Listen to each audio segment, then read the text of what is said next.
Hey guys, Erin here at Eat Move Rest and welcome back to the channel. So today we're going to dive right into what a plant-powered pyramid looks like, as well as how to place everything on a plant-based plate. For starters, there are 1,000 different ways within the world of veganism to eat your food. Everything from high carb to high raw, keto, you name it. There's 1,000 different modalities. We've been doing this for over 6 years now, so it's our duty to share our real life experience with you guys. So we're gonna share with you guys what our plant-based food pyramid looks like and make a plate for you guys. So if you can visualize a food pyramid, insert image right here, then you'll notice that most of them do not incorporate a few essential components to overall health, happiness, and well-being. And those are elements in nature. So breathing in fresh air. We can go a lot longer without food than we can without air. So oxygen is of utmost importance. What is the air quality like where you live? Are you getting outdoors in nature? And on that note, going barefoot, grounding, connecting with the earth. Drinking clean drinking water that's pure from a clean source. And last but not least, sunlight. So sun is so energizing, and some even say you can actually receive food from the sun. So pay attention to those 4 essential elements before you even think about what you're putting on your plate. Okay guys, so starting off at the base of the pyramid, we have fruits and vegetables in abundance. So it's no secret that Erin and I eat a very high carb diet. Between 60 and 80% of our calories come from carbohydrates, and this is in the form of starchy vegetables like potatoes and high carb fruits like bananas, watermelons, berries. These are the things that we live on, thrive on, and our bellies crave. This is such a wide and vast category. Everything's right here in the base, and it's so important. You can kind of look at it 2 different ways though. You can look at getting your vitamins and minerals from things like berries and greens, but you're actually also going to be getting, on the other side of the token, most of your calories from things like bananas and the starchy carbs like potatoes. Stepping up to the next level on our plant-based pyramid are healthy whole grains. So this includes anything and everything from wheat products to brown rice to quinoa. Even though technically it's a seed, we are including it in the grain category. Oats. Oatmeal is a fantastic, nutritious way to start your morning. And also in this category would be pastas, cereals, and breads. So while we typically opt for the whole grain option, you can incorporate some breads, pastas, and cereals if they are minimally processed and are made from whole grains. So even if you are trying to be gluten-free, whether it's due to sensitivities or celiac, or you just prefer not to include too much gluten in your diet, there are plenty of other whole grain options. In fact, you can find chickpea pasta, brown rice pasta. Those would be our top 2 picks. The bread that we really enjoy is actually Ezekiel bread, so while it does contain gluten, there are tons of healthy sprouted grains in it, so we really love that option. And Max likes to snack on gluten-free cereal. There are tons of options in the stores, even some that don't contain any added refined sugar. Moving up the pyramid to probably my favorite category, beans and legumes. These are things like black beans, cannellini beans, green and red lentils, even soybeans and tofu. So again, this is where you're going to get your protein, and people say beans, the magical fruit. The more you eat, the more you toot. I get so many messages from people on Instagram especially that are like, hey, I just went vegan and I'm so gassy, I'm feeling so bloated. So if gas and bloating is keeping you away from things like lentils and beans, I would say buy them dried and soak them. The soaking process is actually a step in the sprouting process, and it removes the protective anti-nutrients that can cause gas and bloating. So if this is something that sounds like it's way too much work, you can always just buy canned. I'd be lying if I didn't eat more canned beans than dried. It's just easier. And eating beans versus not eating beans is a serious misstep. One of the longest lived communities and cultures in this world are thriving on beans. These beans are amazing for you and a great source of protein and fiber. Stepping up again, we are moving on to nuts and seeds and avocados. So you can think of these as your healthy fats. So I know a lot of people have concerns with nut allergies or sensitivities, so I would always opt for seeds before nuts. Some of our favorites that include the highest amount of omega-3 fatty acids would be flax seeds and chia seeds. As far as nuts go, we really love walnuts as well as almonds, but let's be honest, we love them all.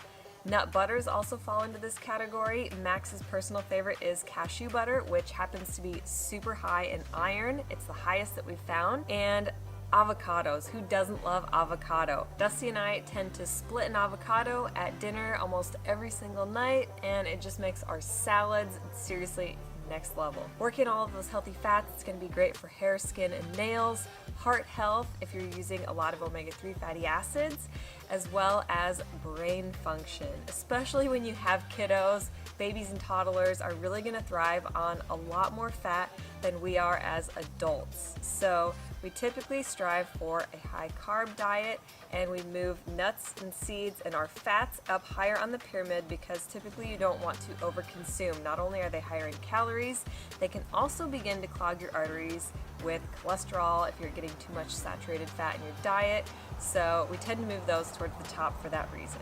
Moving on to one of my favorite and one of the most exciting categories in the plant world are herbs, spices, and superfoods. So when we were in Costa Rica on our retreat, we always do a farm tour with Brian, who knows basically everything about every plant that was ever planted.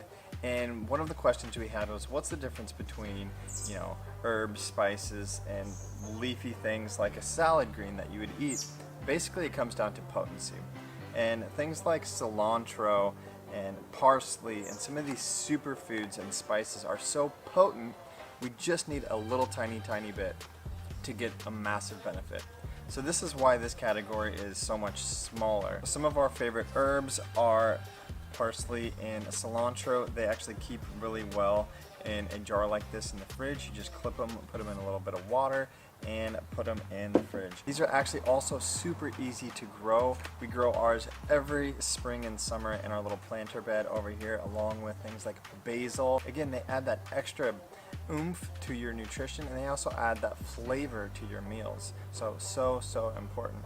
A few of my favorite superfoods are, number one, maca powder. This is something that can be added to your smoothie. For hormone health, I take it to bump up testosterone. I hear women take it when they're trying to get pregnant.